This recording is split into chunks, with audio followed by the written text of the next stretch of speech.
Mr. President, as Faculty Marshal, I have the honor to declare that the 128th Commencement of Carnegie Mellon University, as authorized by the Board of Trustees, to be in session.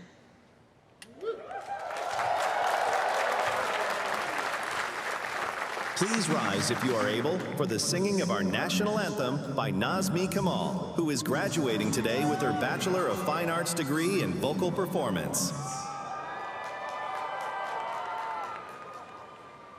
Oh, say, can you see by the dawn's early light what so proudly we hailed at the twilight's last gleaming, whose broad stripes and bright stars through the perilous fight o'er the ramparts we watched were so gallantly streaming, and the rockets rattling, the bombs bursting in air, gave proof through the night that our flag was still there.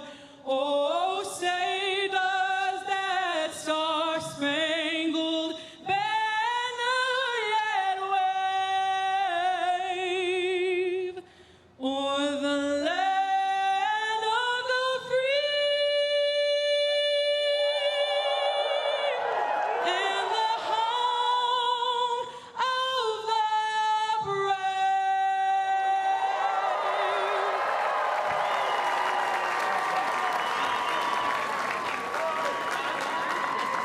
Please welcome Rabbi Daniel Fellman, Senior Rabbi at Beit Kulanu.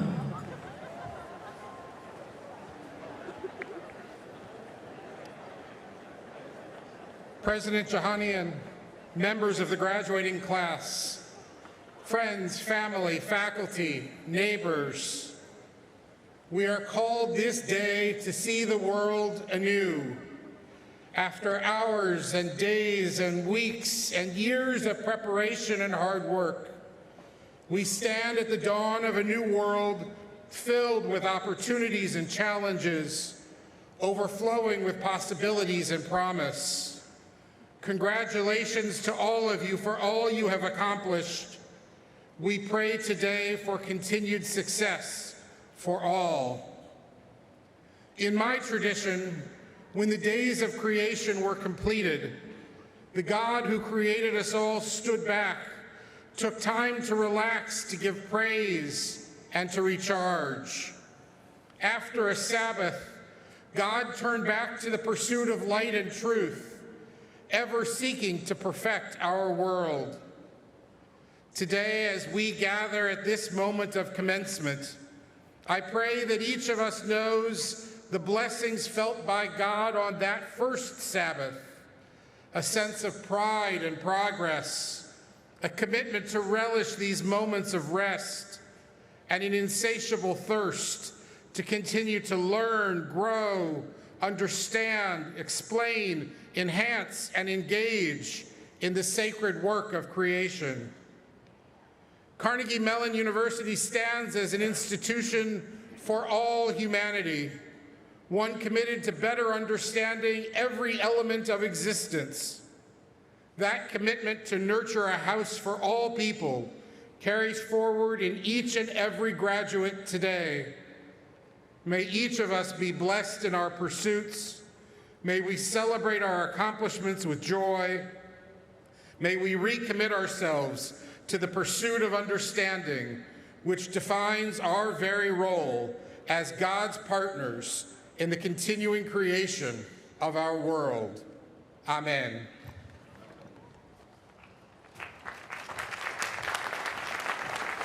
Please be seated. Please welcome the Chair of the Carnegie Mellon University Board of Trustees, David Coulter.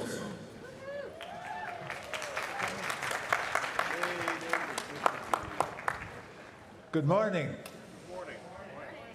On behalf of the Board of Trustees, welcome to the 128th commencement of Carnegie Mellon University. My name is David Coulter, and it is a true privilege to serve as board chair for this institution. Commencement is one of the most meaningful and anticipated days in the life of our university. Together, we gather together to celebrate the remarkable achievements of the class of 2026.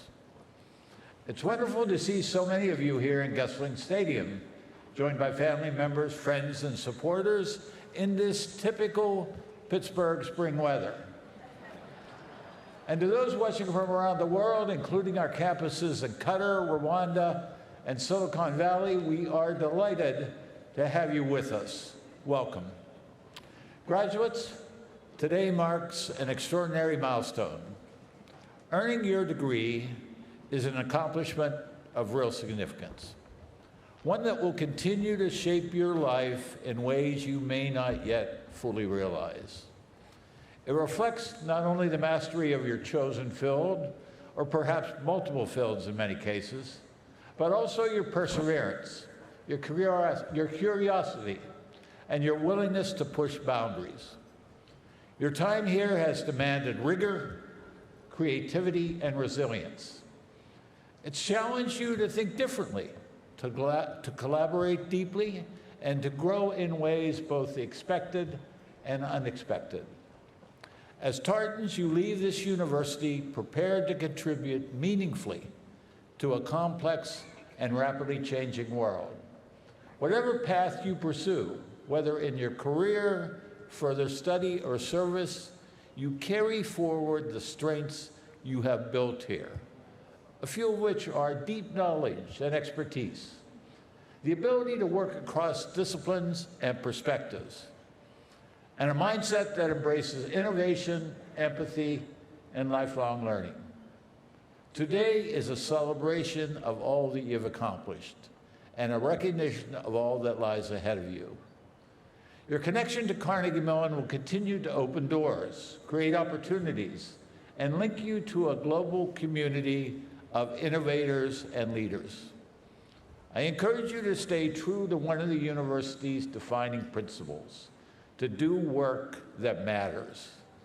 The world, perhaps more today than ever before, needs your ideas, your energy, and your leadership. We are incredibly proud of you. On behalf of the Board of Trustees, many of whom are joining us here today, congratulations, class of 26, and let's give ourselves a rousing hand of applause.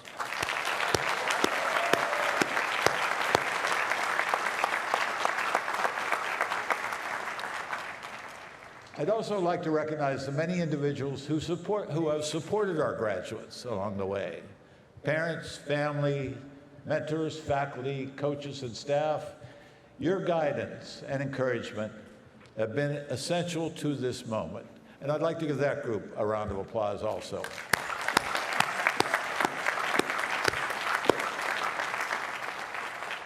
And finally, it is my honor to introduce the extraordinary leader of this extraordinary institution. Please join me in welcoming the 10th president of Carnegie Mellon University, Dr. Farnham Jahanian.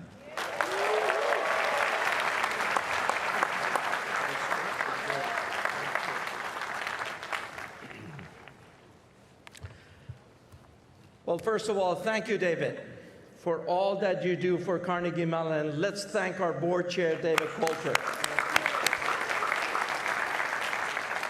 We're so grateful for your dedication to CMU, and on behalf of our university community, I wish to extend my gratitude to all of our trustees for all that they do, for their service, for their passion, for commitment to Carnegie Mellon. Would the trustees that are on the stage with us please stand to be recognized? There they are. Thank you.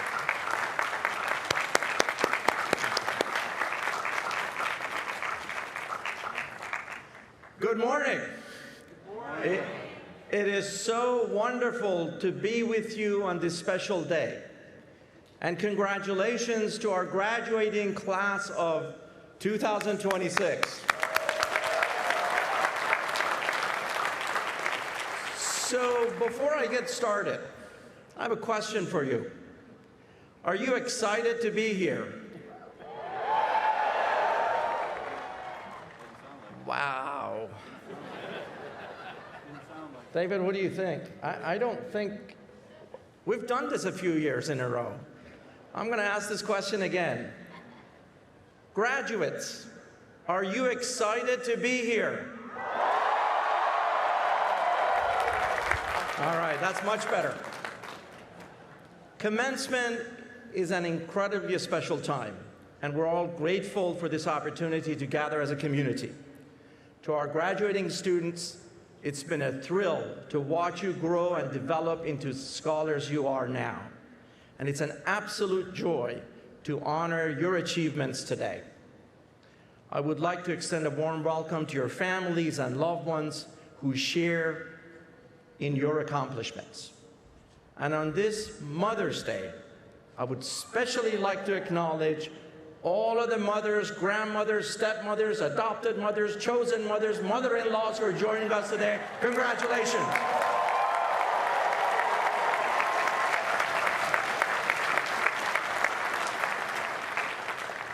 And on a personal note, I want to congratulate my nephew, Bryce Casey, who's graduating today, and his mom, Hope, who's here as well. All right, that was off script. Let me offer my congratulations to the faculty and staff who have guided our students along the way. Your commitment to their success is unparalleled, and your contributions are absolutely vital to advancing our university's education and recent missions. At this time, I invite the faculty and staff who are here with us to please stand if you're able to be recognized. Faculty, including on the stage.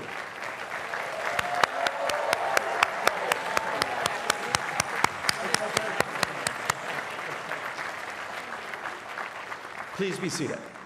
It is now my pleasure to recognize the faculty members who have recently accepted emeritus status. Like all of our educators, these distinguished individuals are innovators, scientists, artists, and above all, teachers. They have enriched our university by supporting and guiding our students and by realizing a record of exceptional scholarship. Would the emeriti faculty who are present this morning please stand if you're able to be recognized?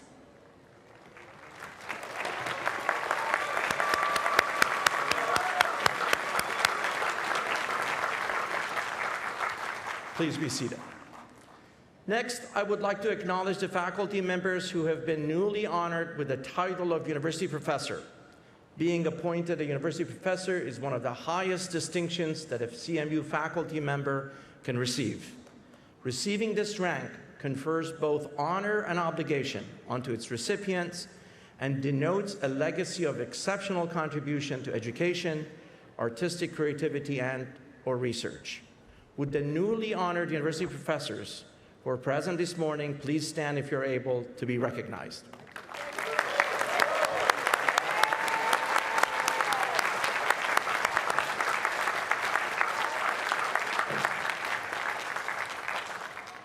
Now it's my pleasure to introduce our next speaker, Joanna Lovering. Joanna is president of our Alumni Association Board, a member of our Board of Trustees, and a graduate of CMU.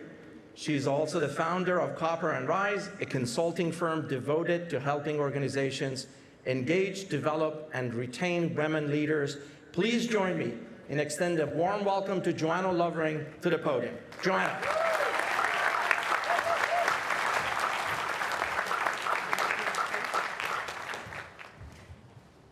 Hello, class of 2026. Hello! Okay. I want to talk about something that every person in this stadium, every graduate, every parent, every sibling who drove 6 hours and still got a bad parking spot is going to experience in the next few years.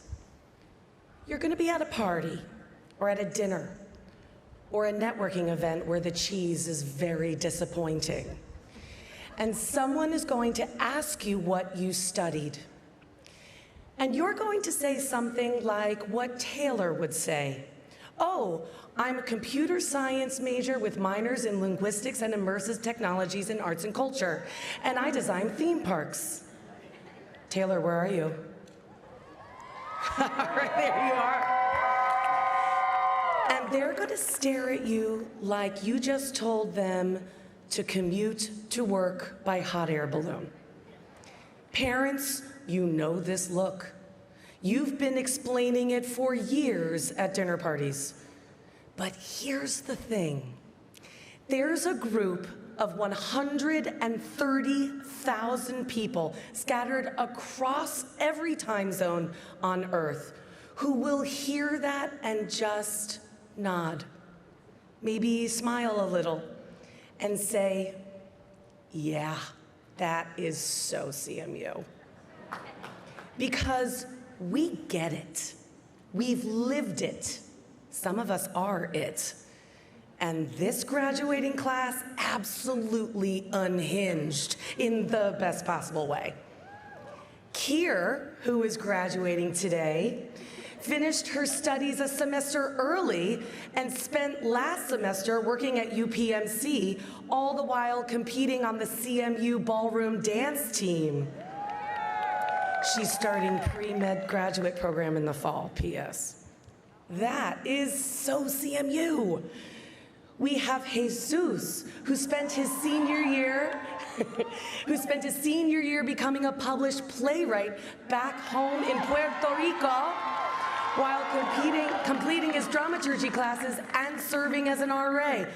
That is so CMU. And of course, we have the Fringe team building and racing a wooden buggy this year from scratch, bicycle wheels, old school, because apparently finishing your degree isn't enough of a challenge. Where are my fellow Fringers at? All right. That is so CMU. Okay, now I want to try something, and I need your help. When I say that's, you say so CMU. Got it? Okay, let's practice. That's so CMU. I mean, how was that? Was that okay? Or should we do that again? I think we need to do that again. Let me give you the instructions one more time. I say that's, you say so CMU. That's so CMU. Thank you, beautiful. Here we go. Hearing bagpipes at dusk is more reliable than the weather here in Pittsburgh. That's so CMU. That guy sitting next to you in the black chairs at the CUC, he's actually a robot, and it doesn't faze you at all. That's so CMU. You tried to explain your thesis to your family at the holidays. You got 3 sentences in, and someone changes the subject to sports. That's so CMU. See, listen, at other schools, and we won't name names, their alumni will smile and politely when you explain what you studied. They'll nod slowly and quietly wonder if you're okay. CMU alumni, we will immediately ask you 6 follow-up questions, introduce you to someone who's doing something adjacent, and we'll probably try to collaborate you all before the appetizers arrive. My friends, that is the network that you're joining today. People who are genuinely, unreservedly excited about what you're building next, who are rooting for you, who will open doors, make calls, and say, yeah, that is so CMU with you, because they mean it as the highest possible compliment. So class of 2026, go be yourselves, loudly, weirdly, brilliantly, because the rest of us alumni will be out here cheering you on. Because when you are the most interesting person in any room you walk into, that's So CMU. Congratulations, class of 2026. All right. The bagpipes aren't playing me off just yet, so it is now my honor to introduce this year's student speaker. This year's student speaker is Simi Olushola Ajayi. She is graduating today with her master's degree from CMU's Human and Computer Interaction Institute for more than 7 years. Oh, you're getting a woot woot. All right, Simi.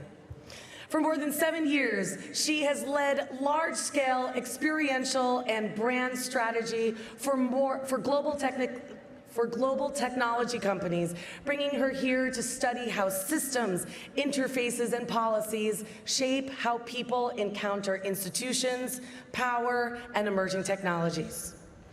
While at CMU, Simi has advised on the School of Computer Science Dean's Advisory Board, serves as tech policy editor for the Carnegie Mellon Policy and Law Review, is a member of the Center for AI Safety Initiative, and co-won the UC Berkeley AI Hackathon for her work on election and democracy integrity.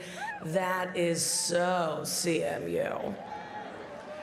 Her research examines international treaty precedents and their implications for the governance of emerging technologies. Her next stop is law school, where she plans to deepen her exploration of this intersection. Please join me in welcoming Simi.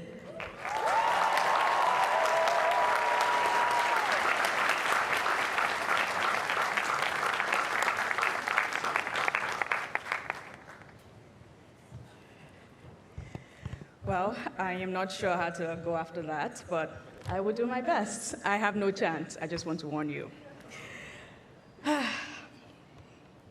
Thank you so much, Joanna, for that warm welcome. And great plus, a job on the pronunciation. Thank you.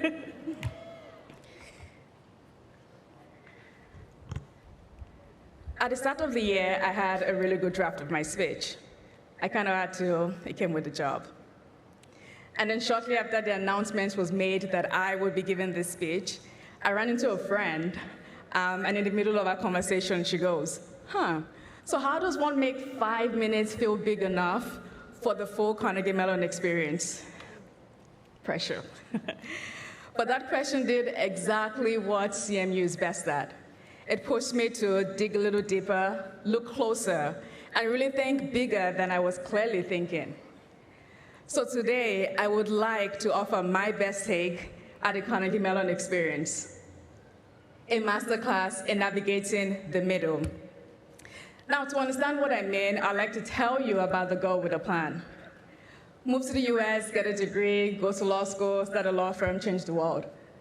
But then the universe had a few edits, some razzle-dazzle, if you will. And the girl with a plan became a college dropout. Days measured in scrubbed toilets and folded laundry.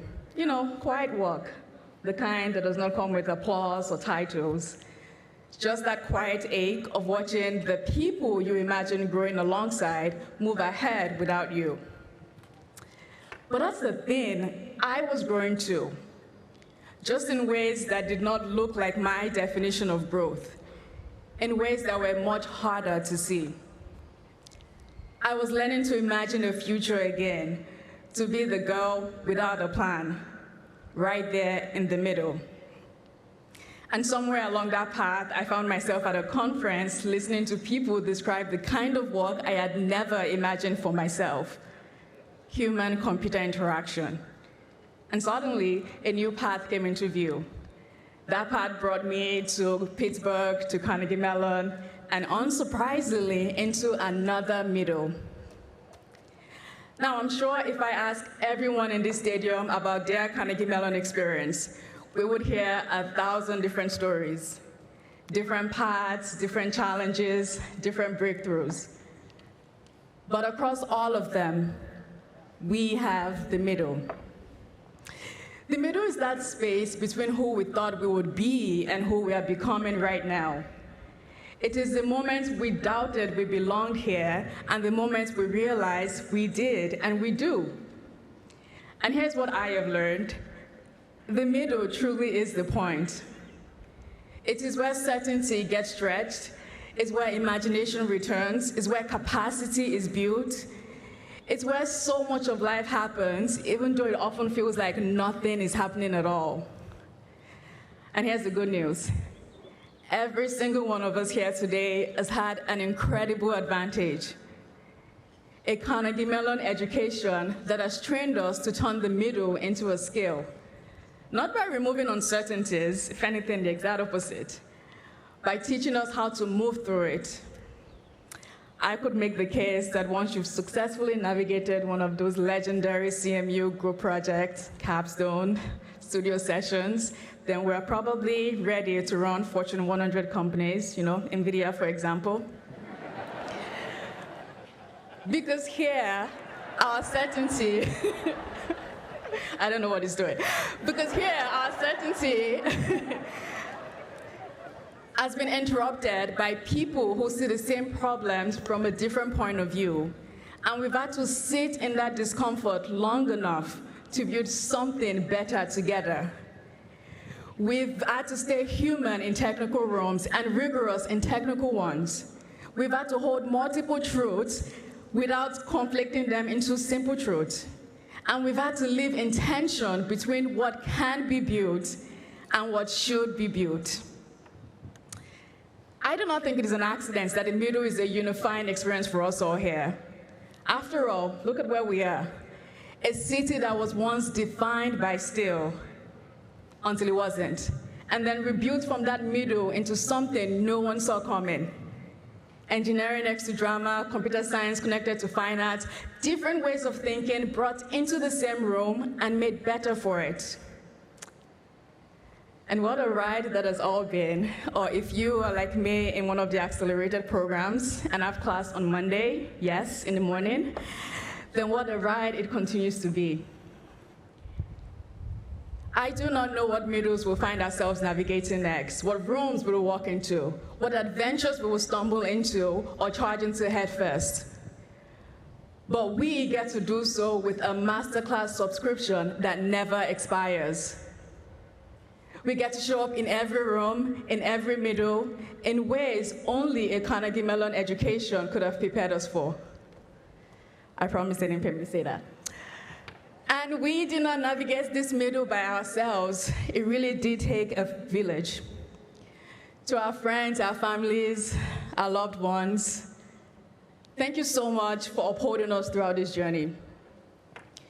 Thank you for the permission to be fully here, even though it often meant we couldn't always be there.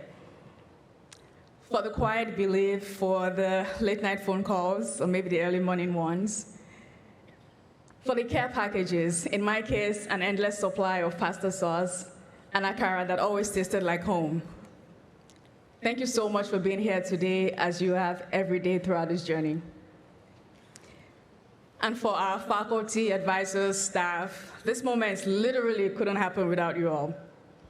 And while there is so much to say, today I want to especially thank you for your patience and your grace, for meeting every one of our emergencies, the real, the imagined, and my personal favorites, the self-inflicted, with that same care that you brought to everything else.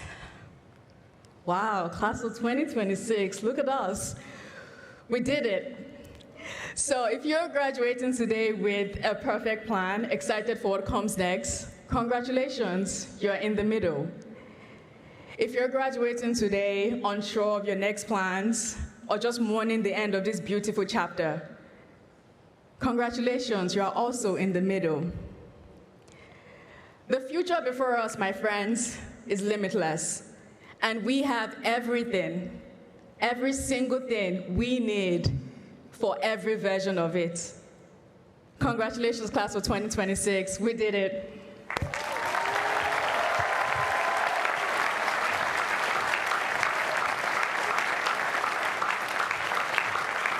Please welcome Carnegie Mellon's Provost and Chief Academic Officer, Jim Garrett.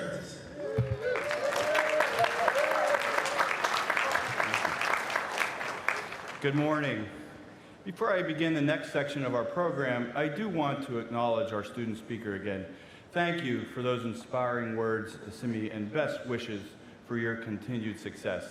Please join me again in congratulating Simi Oshola Ajayi.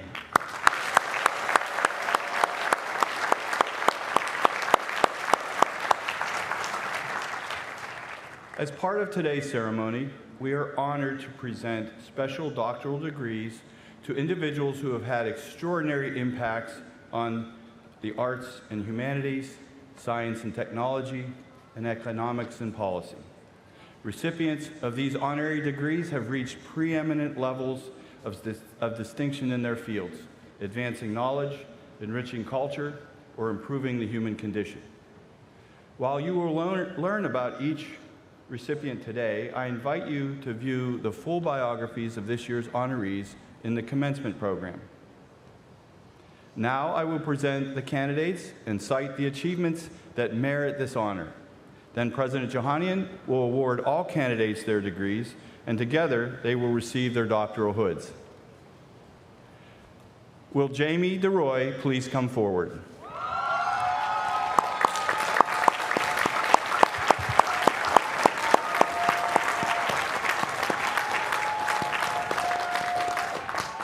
Jamie DeRoy, you are a dynamic producer, an engaging performer, and a passionate champion of the performing arts whose influence has shaped the vitality of American theater for decades.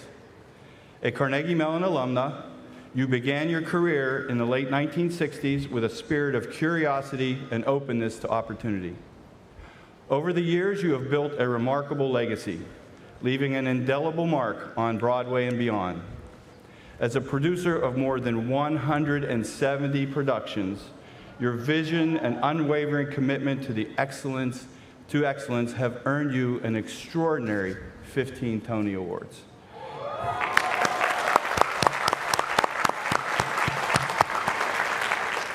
Spanning both celebrated revivals and bold new works, including recent standouts, Merrily We Roll Along and Stereophonic.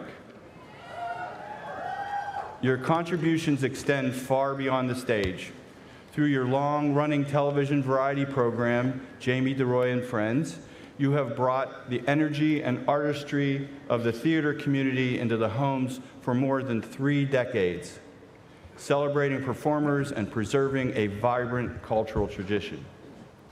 Your work in television and documentary filmmaking further reflects your dedication to storytelling and to honoring the rich history of the performing arts. Widely recognized for your impact, you have received numerous awards across theater and media, as well as honors for your commitment to nurturing artistic talent and strengthening the cultural fabric of New York City and beyond. Through your unwavering advocacy for artists, your entrepreneurial spirit, and your deep love of your craft, you have helped sustain and elevate the performing arts for generations. Jamie DeRoy, for your extraordinary contributions to theater, television, and the cultural landscape, and for your enduring connection to Carnegie Mellon, we are proud to award you the honorary degree of Doctor of Fine Arts.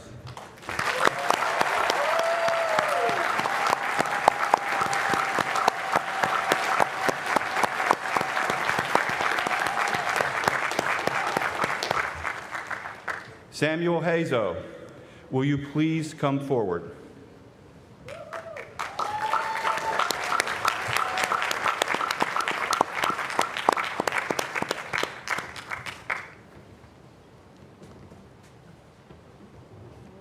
Samuel Hazo, you are a distinguished poet, a prolific author, and a tireless champion of the literary arts whose work has enriched communities for generations. A lifelong resident of Pittsburgh, your journey as a writer and scholar reflects a deep and enduring commitment to language, learning, and humanity. For more than 4 decades, you inspired students as a member of the Duquesne faculty, shaping generations of writers and thinkers while establishing a lasting legacy as a revered teacher. Your extraordinary body of work, spanning poetry, fiction, drama, essays, and translations explores the human condition with depth, clarity, and grace. Through themes of family and faith, creativity and conflict, mortality and love, your writing speaks to the bonds that connect us most deeply. In founding the International Poetry Forum in 1966, you created a lasting cultural institution that brought many of the world's most celebrated poets to Pittsburgh, including more than 800 voices from 50 countries, among them 9 Nobel laureates, 4 Academy Award winners, 48 Pulitzer Prize recipients, and even a Steelers Super Bowl MVP. The forum became a beacon for global literary exchange, elevating the city's place in the international arts community. Its recent relaunch has renewed its mission and strengthened its connection to a new generation of writers and audiences.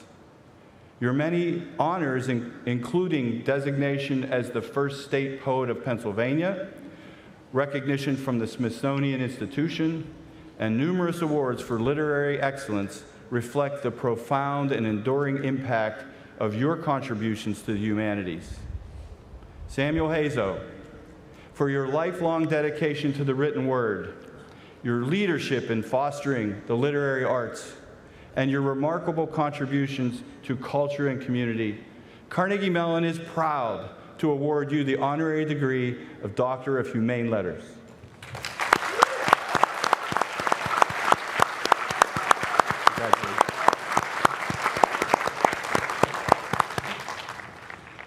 Will Jensen Huang please come forward?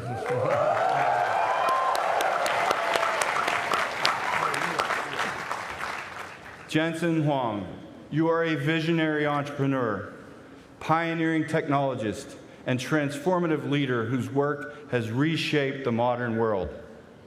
Since founding NVIDIA in 1993, you have guided the company with remarkable foresight, pioneering accelerated computing and redefining what is possible in computer graphics and beyond. In 1999, you led the invention of the graphics processing unit, sparking the growth of the PC gaming industry, revolutionizing computer graphics, and laying the foundation for modern artificial intelligence. Under your leadership, NVIDIA has become a foundational force in the age of AI, powering the computer infrastructure behind today's most advanced models and enabling their development at scale across science, industry, and society. Through your innovations, such as the Blackwell and Rubin GPU platforms, you have advanced scalability, efficiency, and accessibility in computing, helping to shape the technological infrastructure of the future. You have been elected to the National Academy of Engineering, one of the highest honors in your profession. Your many additional recognitions, including the Semiconductor Industry Association's Robert N. Noyce Award, the Queen Elizabeth Prize for Engineering, the IEEE Founders Medal, and most recently, the IEEE Medal of Honor, the organization's highest accolade, further attest to the profound impact of your contributions. Through your leadership, technical vision, and entrepreneurial spirit, you have advanced computing and expanded its capacity to improve lives around the world.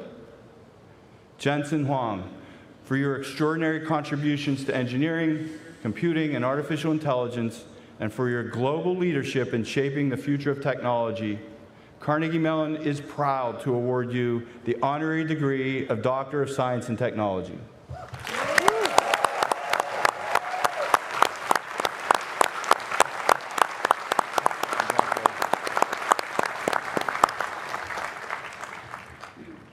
Will Thomas J. Sargent please come forward?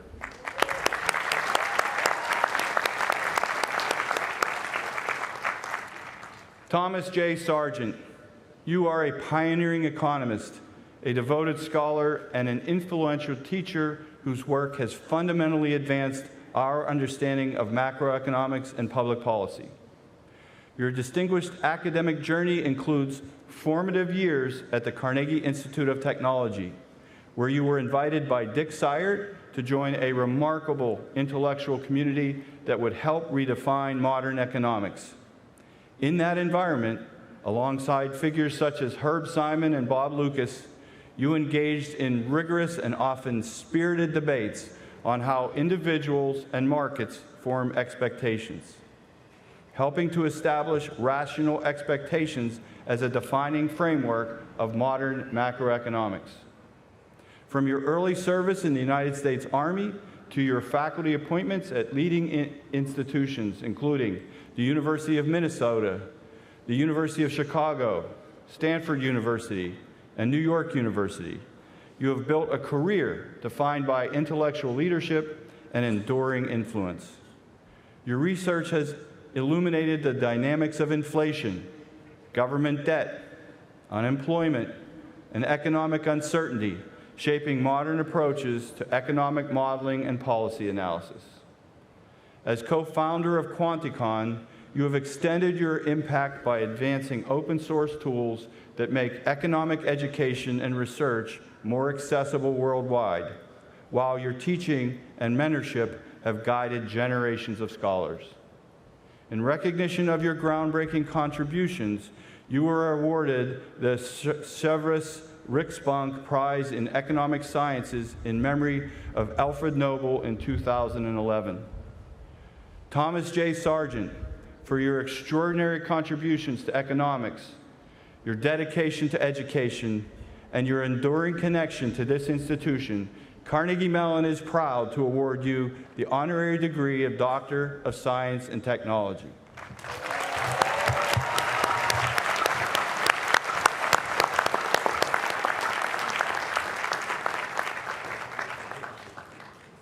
Jamie DeRoy, Samuel Ahazo, Jensen Huang, Thomas J. Sargent. By virtue of the authority granted to me by the Board of Trustees, I hereby confer these honorary degrees upon you with all the rights, honors, privileges, and responsibilities pertaining thereto. Congratulations.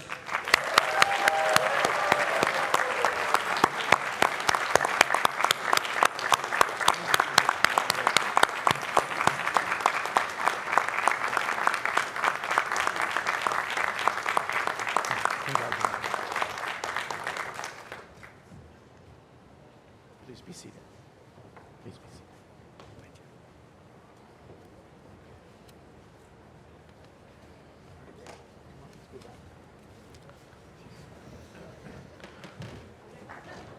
Would you please join me once again congratulating our honorary degree recipients this morning?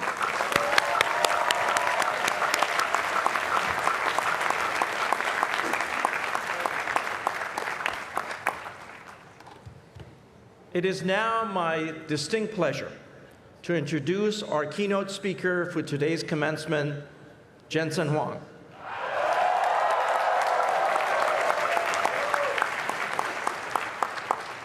You heard moments ago about Jensen's many scientific and business accomplishments as a pioneering force whose leadership has helped to shape the trajectory of modern computing. So let me instead focus on the broader impact of his leadership on technology, innovation, and society. Truly, Jensen has had an extraordinary career defined by bold vision, entrepreneurial leadership, and a remarkable ability to anticipate where technology is headed next.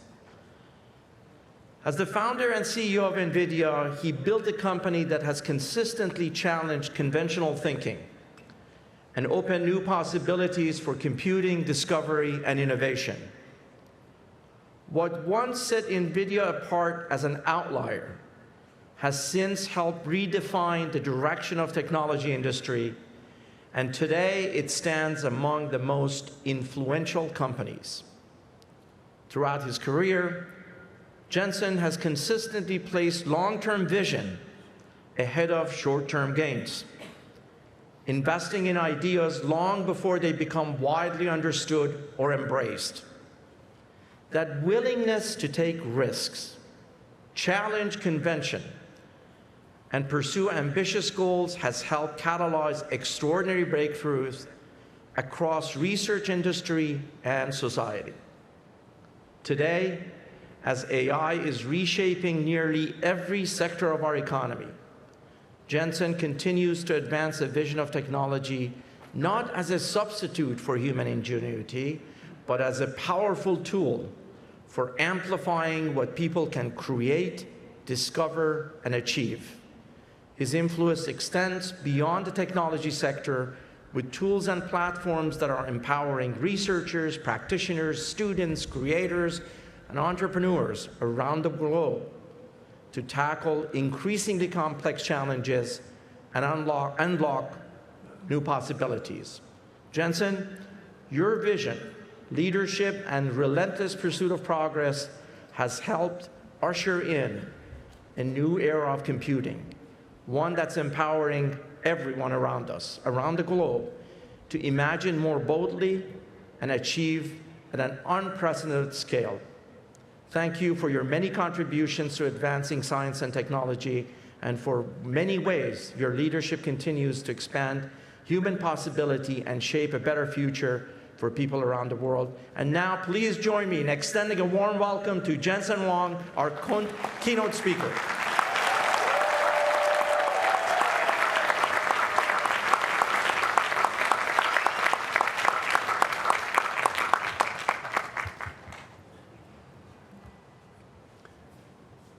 President Jahanian, members of the Board of Trustees, faculty, distinguished guests, proud parents and families, and above all, the Carnegie Mellon class of 2026.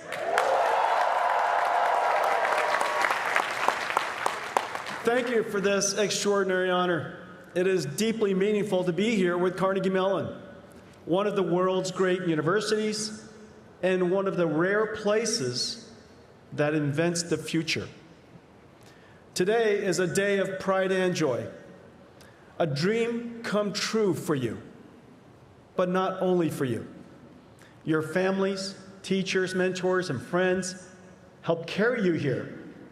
Before we talk about the future, thank them. This day belongs to them too. Graduates, please stand up. Stand with me. Come on, you guys. Especially, turn to your mothers and wish them a happy Mother's Day.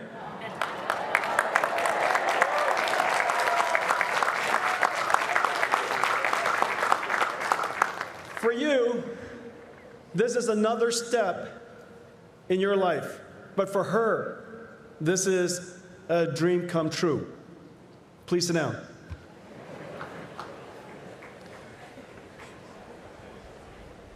CMU students, like robots, take instructions one at a time.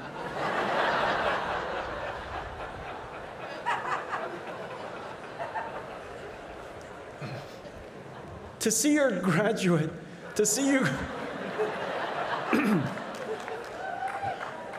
Okay, everybody, focus. I have something important to tell you. To see you graduate from one of the world's great institutions, this is her moment too. My mom and dad are deeply proud of me as well. My journey is their journey. I am their dream come true. And their dream was the American dream. Like many in this audience, I'm a first-generation immigrant.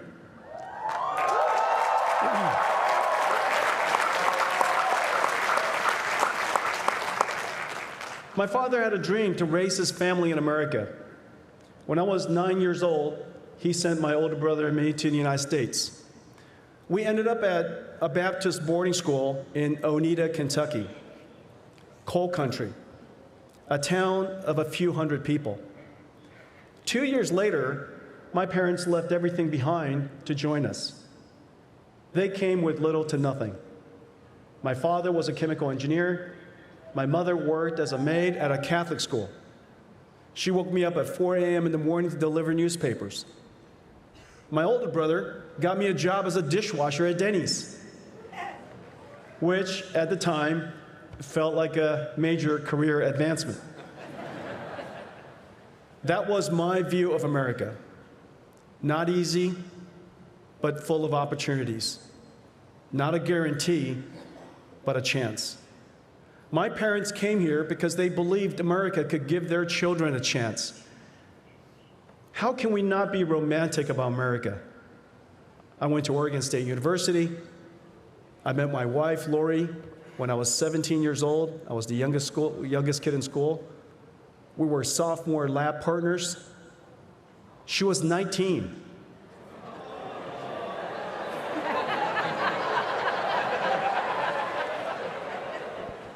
An older woman.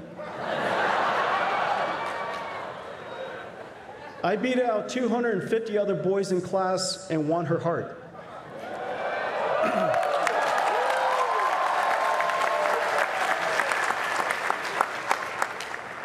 We've now been married for 40 years.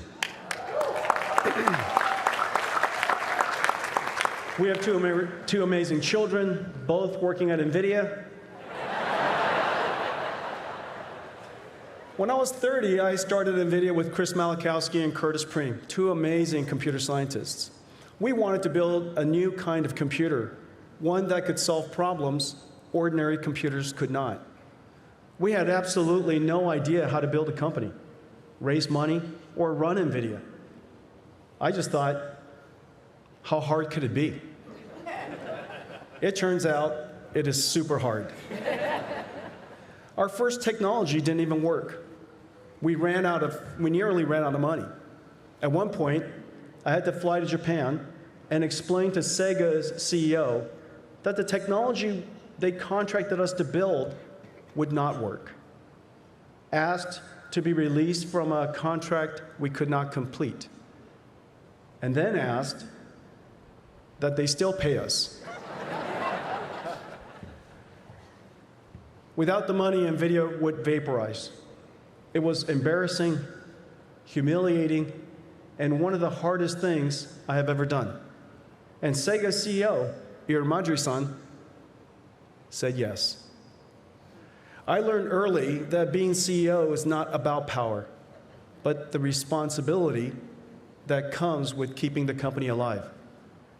And that honesty and humility can be met with generosity and kindness, even in business. We used the money to reset the company, and out of desperation, we invented new ways of designing chips and computers that we still use today. For 33 years, NVIDIA had reinvented itself over and over again, each time asking, how hard can it be? And each time learning, it's harder than we thought. But through those experiences, we learned never to see failure as the opposite of success. Each failure is just another learning moment, a humility moment, a character strengthening moment.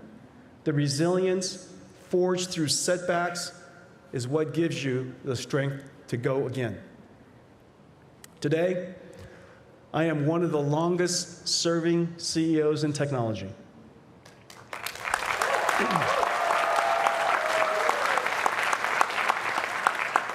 NVIDIA, the body of work I share with 45,000 extraordinary colleagues, is my life's work.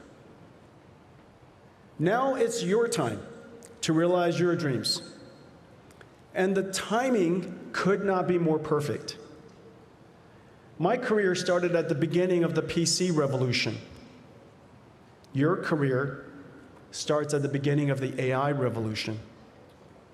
I cannot imagine a more exciting time to work, to begin your life's work. AI started right here at Carnegie Mellon.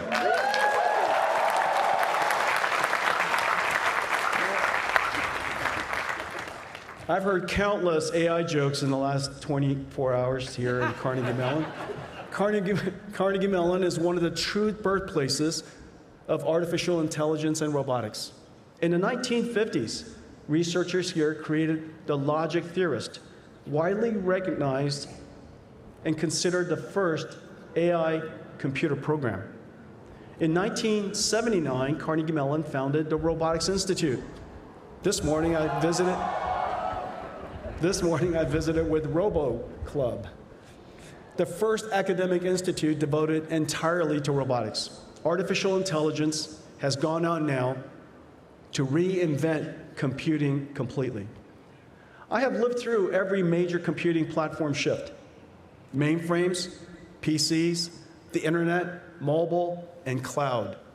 Each wave built on the one before.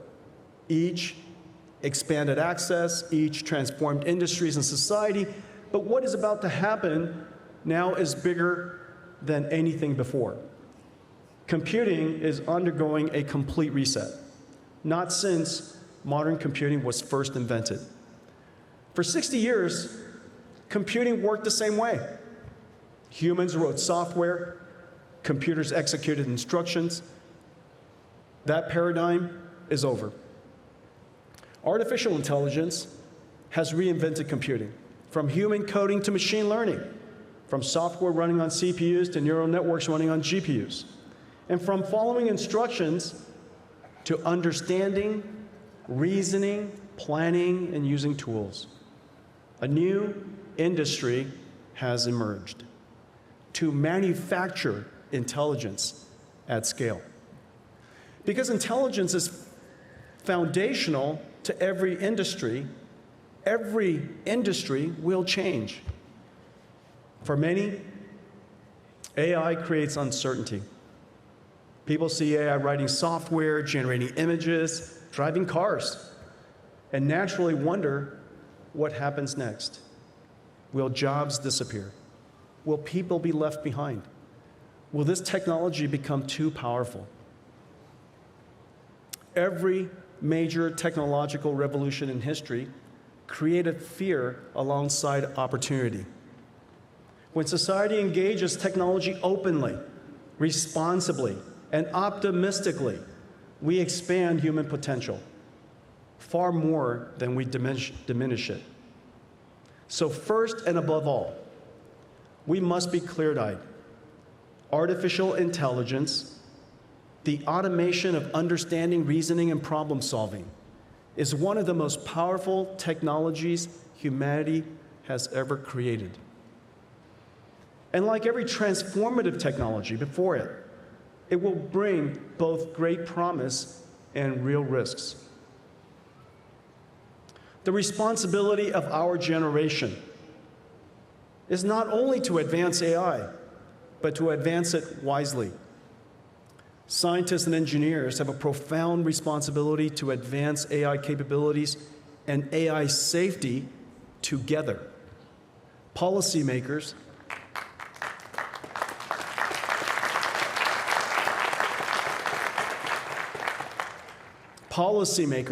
have a responsibility to create thoughtful guardrails that protect society while still allowing innovation, discovery, and progress to move forward. History shows that societies that retreat from technology do not stop progress.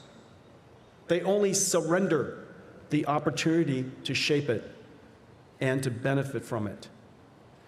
So the answer is not to fear the future.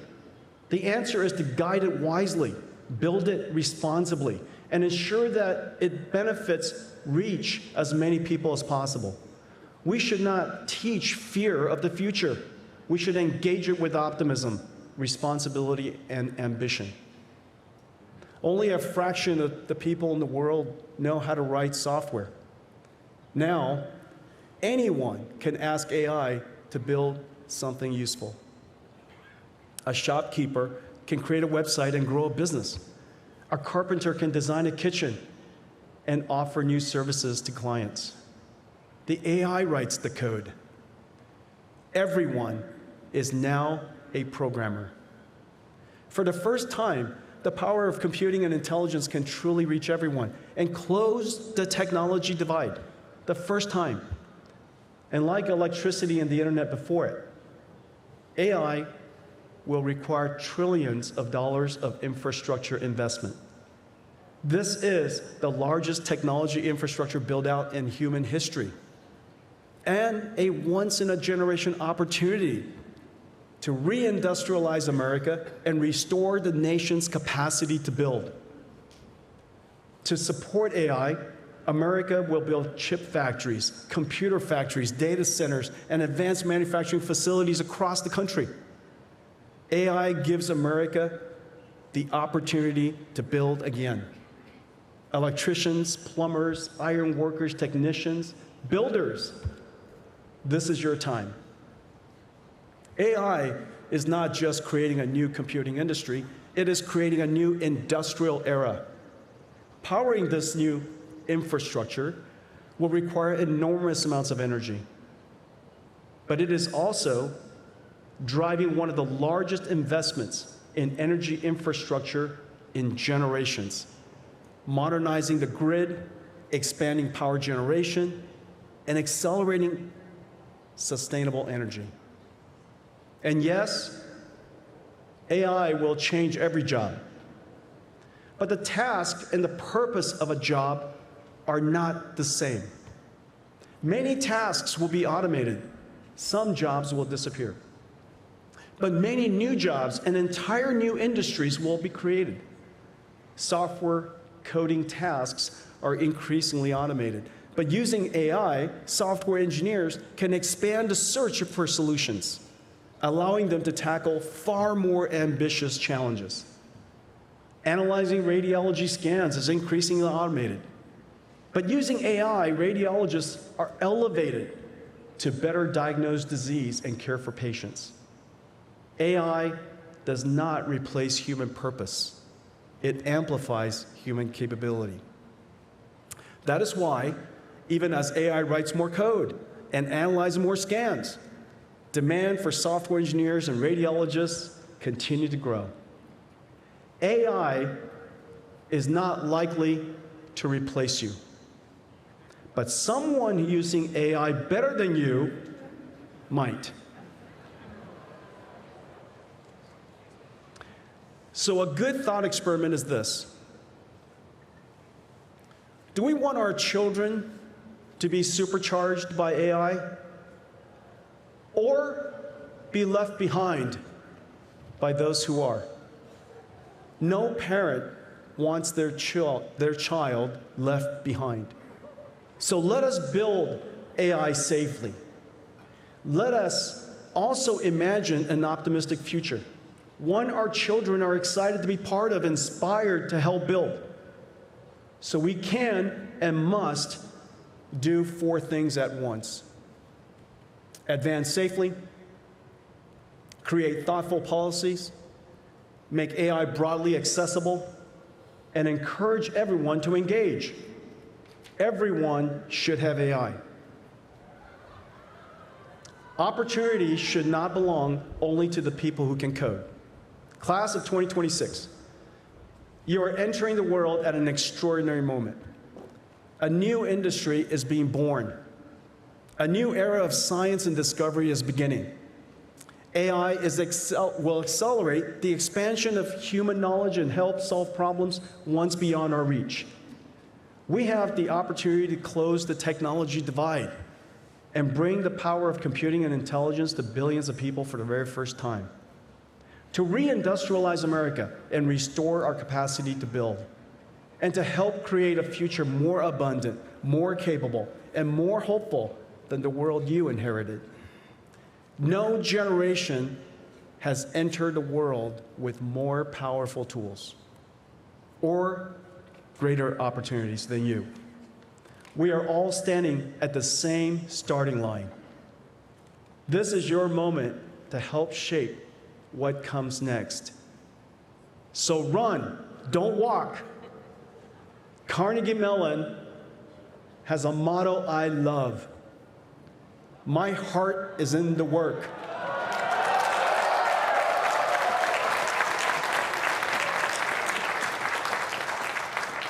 So put your heart in the work.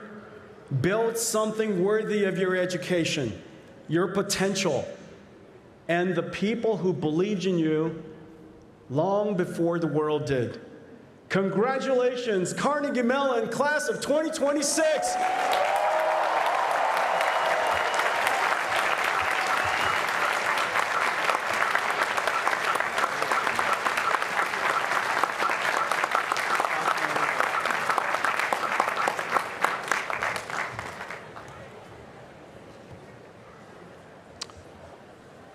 Well, Jensen, thank you for inspiring our graduates this morning. Your career and leadership sets an incredible example for the class of 2026.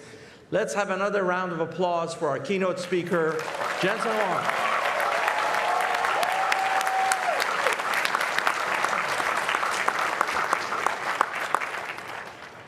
To the class of 2026, each of you has left an indelible mark on this community. You've learned deeply and daily, inside and outside of the classroom. You demonstrated that interdisciplinary learning and collaboration in the 21st century looks like creative, daring, and full of unexpected discoveries. And along the way, you gained a stronger sense of community and developed lifelong friendships. You made extraordinary contributions to your field of study and to our university. You expanded the boundaries of art, design, and humanities, drove innovation in computing, AI, robotics, and the sciences, and forged new ground in business, public policy, and entrepreneurship. You stood up to hate and prejudice in all forms, and you thoughtfully engaged with one another, building bridges of understanding in your classrooms and student groups and through our deeper conversation programming. You continued beloved campus traditions like Scotch and soda, sweepstakes, buggy, booth and lunar gala, and even painting the fence.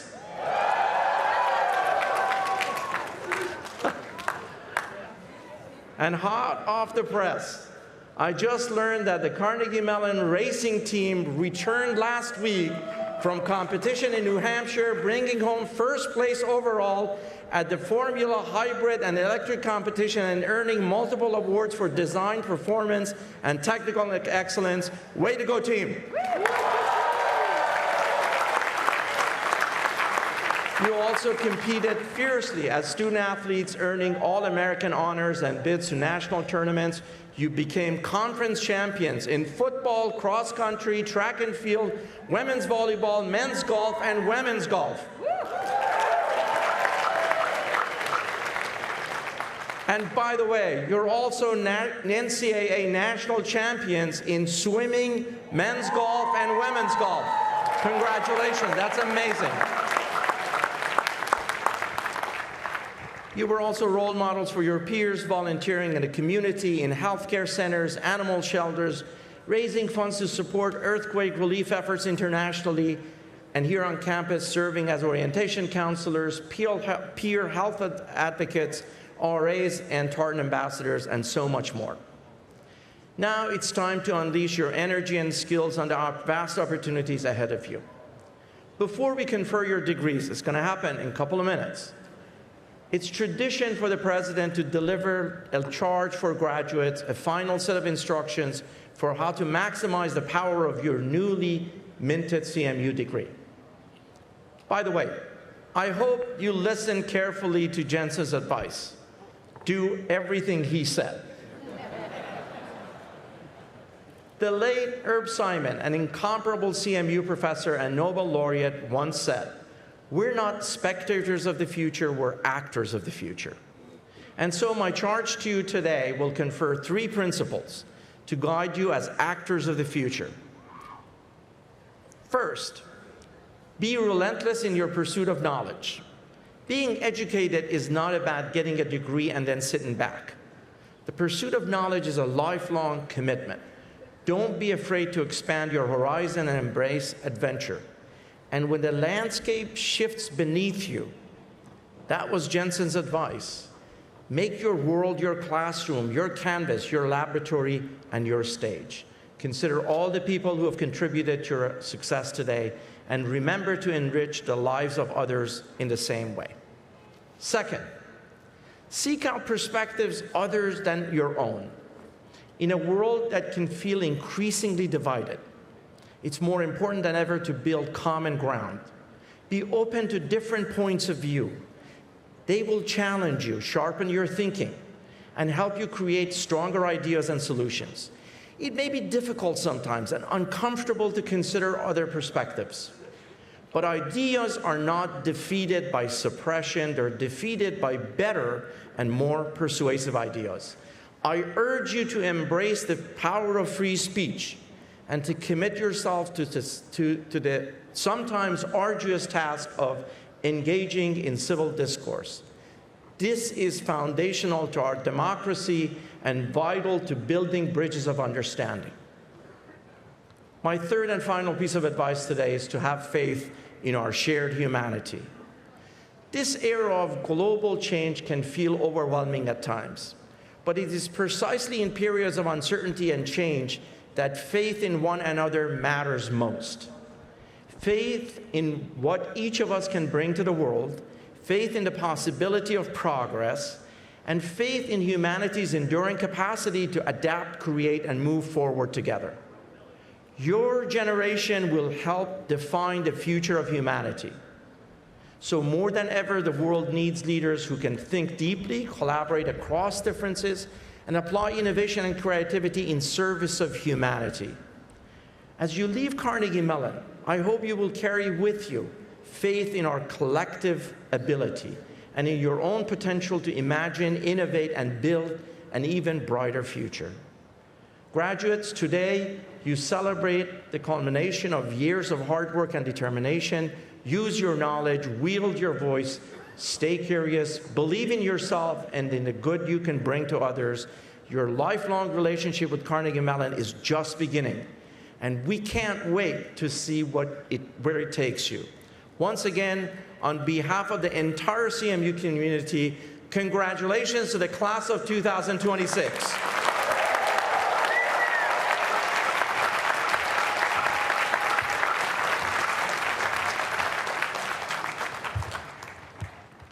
President Johanian, thank you for those inspiring words. I, too, am incredibly proud of this class of 2026. You have pushed the boundaries of your fields and shown us what the next generation of leaders looks like. Your time at Carnegie Mellon has prepared you for a future that is still being designed, and I am certain that you will be the ones to shape it. Now, we will begin the formal conferral of degrees for the class of 2026, who have duly completed the requirements of their programs to the satisfaction and approval of their faculty members.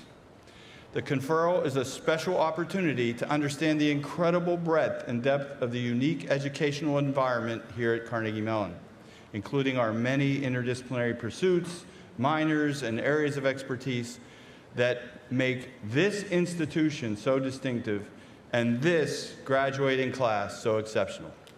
In addition to those graduating here in Pittsburgh, we are pleased today to officially confer bachelor's degrees to students graduating from Carnegie Mellon University in Qatar. These students earned bachelor's degrees from the Dietrich College of Humanities and Social Sciences, the Mellon College of Science, the School of Computer Science, and the Tepper School of Business. Mike Trick, Dean of the CMU Qatar campus, is in Doha for their commencement ceremony. So please join me in recognizing him for his incredible leadership at CMU Qatar and the work being done across the globe.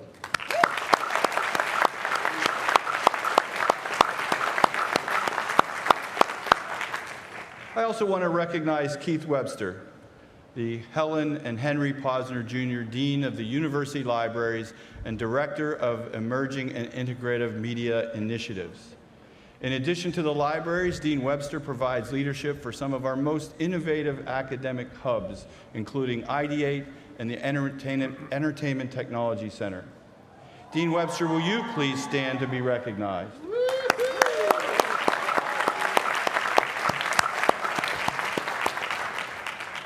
Now I want to begin by acknowledging the achievements of this year's group of doctoral candidates. These outstanding scholars are receiving their academic hoods during diploma ceremonies throughout the weekend. In earning their doctorates, they have made a commitment to a life of scholarly pursuits and have reaffirmed the importance and prominence of Carnegie Mellon as one of the nation's premier research universities. Candidates, I'm now going to give you some directions on how this next part is going to work. Those who are able, please stand when your dean asks the undergraduate and graduate degree candidates from your college to rise and be recognized together. And when they do, let's hear you make some noise. So here we go. I will now call on the dean of each school or college to present its candidates for degrees. President Johanian, please join me by the lectern. To begin, I call upon Borjua Kunja, Dr. William D. and Nancy W. Strecker, Dean of the College of Engineering.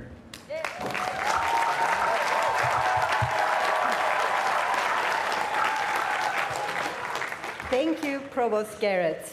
Will all the candidates from the College of Engineering who are able, please rise? Make some noise.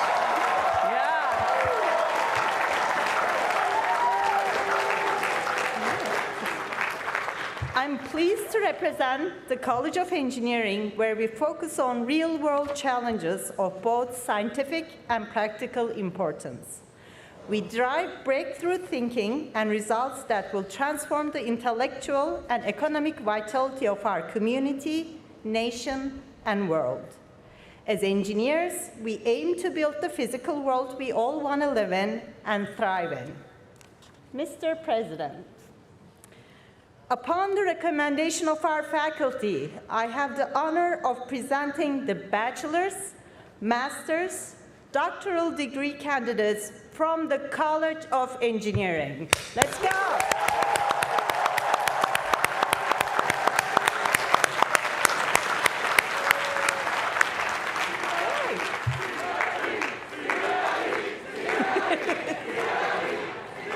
Yeah.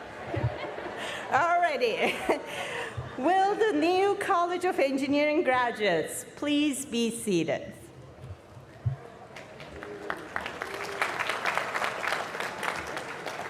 I now call upon Mary Ellen Poole, the Stanley and Marcia Gumber, Dean of the College of Fine Arts.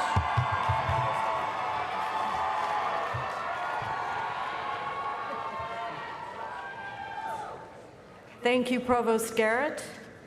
Will all the candidates from the College of Fine Arts who are able, please rise?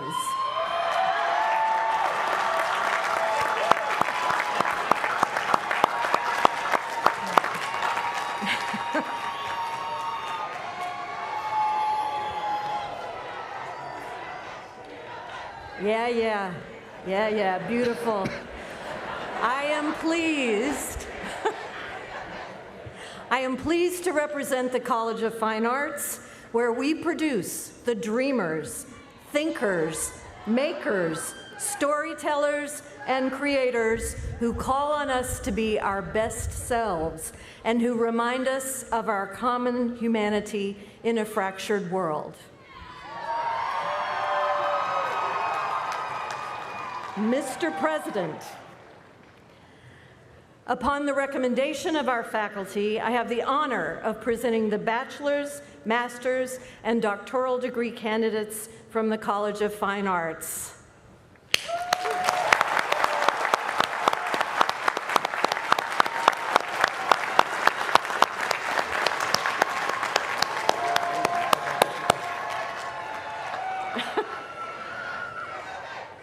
Will the loud but small group of new graduates from the College of Fine Arts please be seated?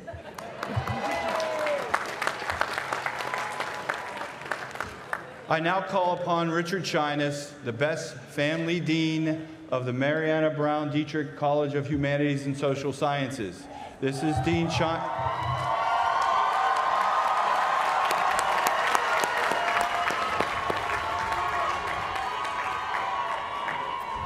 This is Dean Shyness's last commencement after serving as the leader of this amazing college for 12 years. Thank you. Thank you, Provost Garrett. Will the candidates from the best College of Humanities and Social Sciences in the known world, that is the Dietrich College, please rise.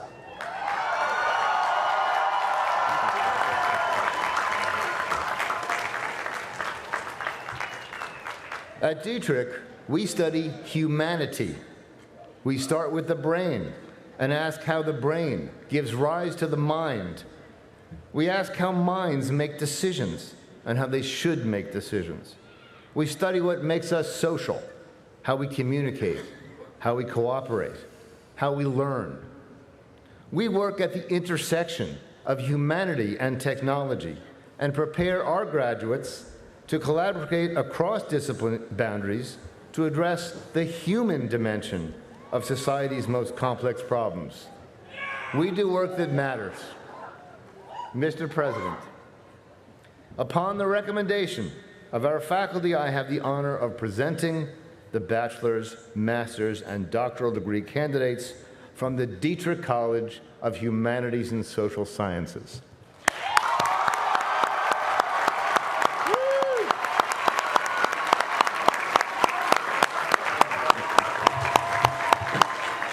Please be seated.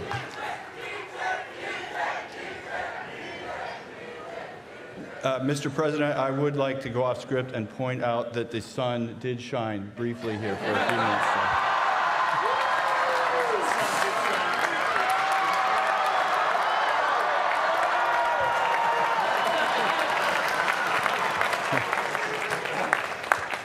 You're welcome. I now call upon Kirsten Martin, the Dean of the H. John Hines III College of Humanities, Information Systems, and Public Policy. Thank you, Provost Garrett. Will all the candidates from the Hines College who are able please rise?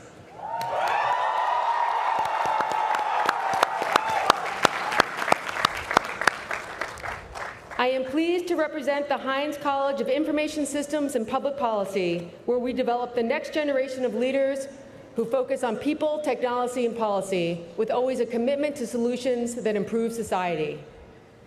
Mr. President, upon the recommendation of our faculty, I have the honor of presenting the master's and doctoral degree candidates from Hines College.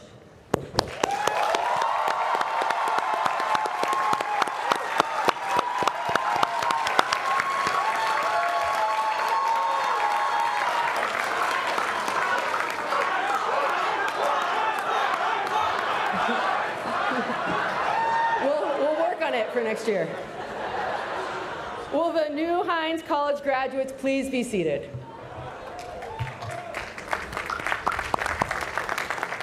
I now call upon Barbara Shin Cunningham, the Glenn DeVries Dean of the Mellon College of Science. Thank you, Provost Garrett. Will the candidates of the Mellon College of Science who are able please rise?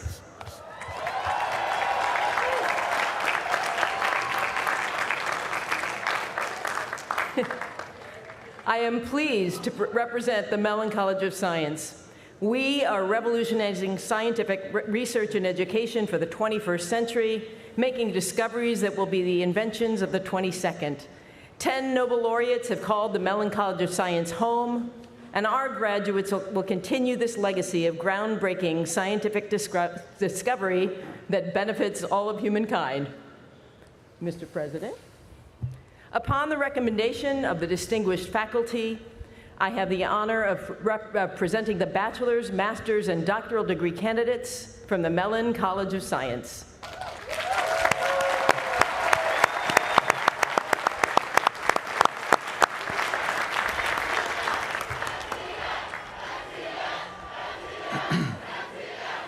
You had me worried. I didn't think you were going to chant. Thank you. Will the new Mellon College of Science graduates please be seated?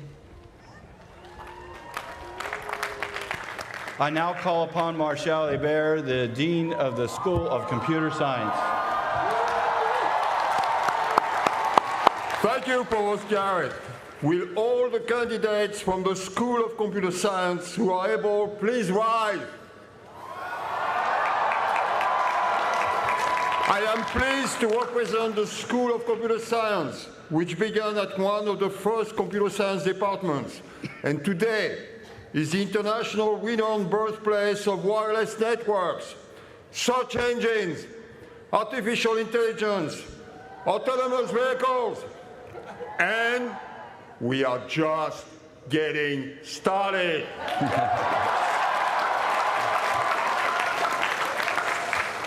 Mr. President, upon the recommendation of our faculty,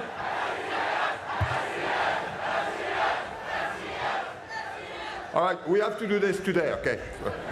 Mr. President, upon the recommendation of our faculty, I have the honor of presenting the bachelor's, master's, and doctoral degree candidates from the School of Computer Science.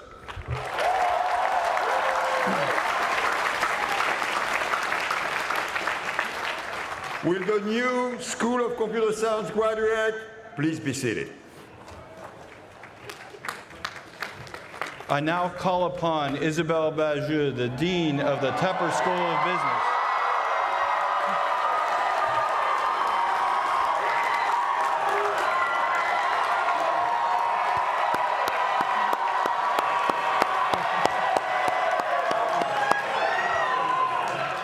This is Dean Bajou's last commencement as the leader of the school before she returns as an esteemed faculty member of the Tepper School of Business. Thank you, Provost Garrett. Will the candidates from the Tepper School of Business who are able please rise and make lots of noise?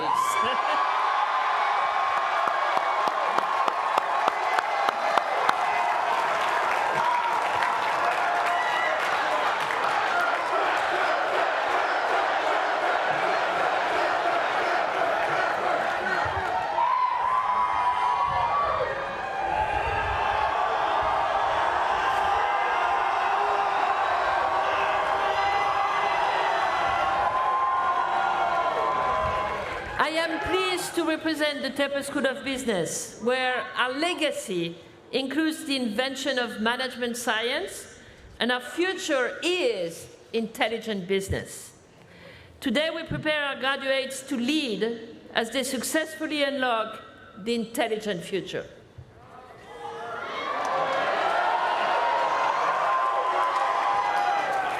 Mr. President, upon the recommendation of our faculty, I have the honor of presenting the bachelor's, master's, and doctoral degree candidates from the Tepper School of Business.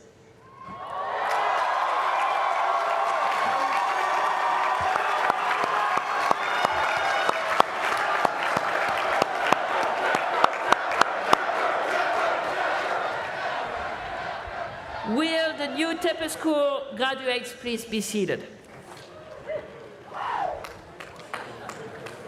Carnegie Mellon is proud to lead the world in interdisciplinary research and education and nurture several university-wide, inter-college, and joint degree programs within our university.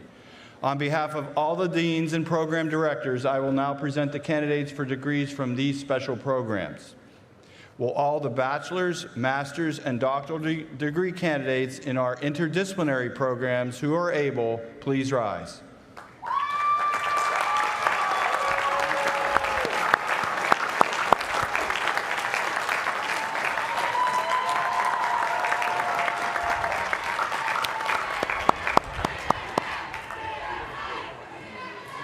Mr. President, upon the recommendation of our faculty, I have the honor of presenting these candidates from our university-wide, inter-college, and joint degree programs.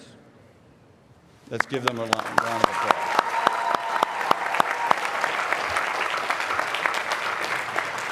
So, I now ask these students to remain standing, if you are able, and invite students from all of CMU's colleges to stand again, if you are able. President Jahanian, these candidates from the class of 2026 have successfully completed all of the requirements to receive their degrees. On behalf of the university's faculty, I now ask that their degrees be conferred.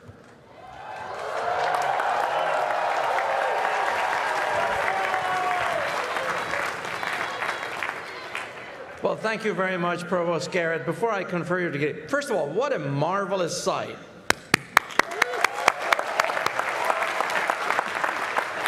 You know, it's tradition at Carnegie Mellon that the provost is responsible for the weather.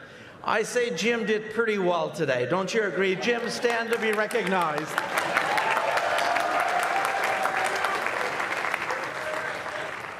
So, graduates, are you ready?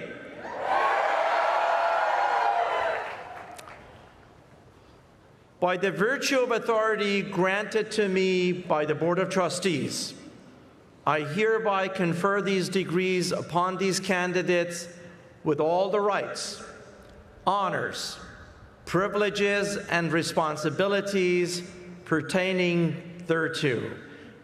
Today, we're proud to officially call you the Class of 2026 CMU Alumni. Congratulations.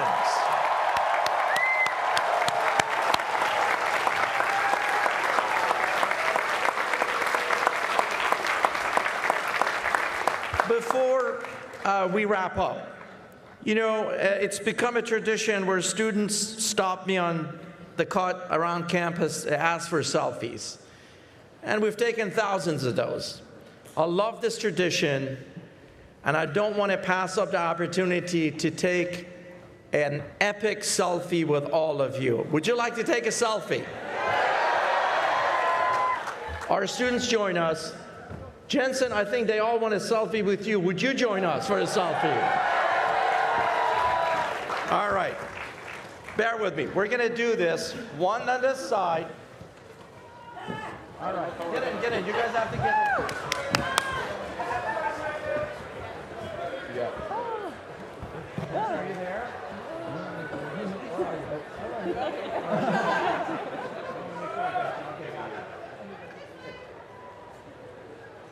All right, hang on 1 second. Here we go. All right, let's do one on this side. Come on over here. Oh, we're moving squad.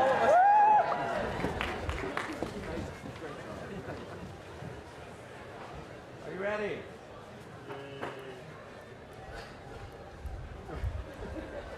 All right, we got it done.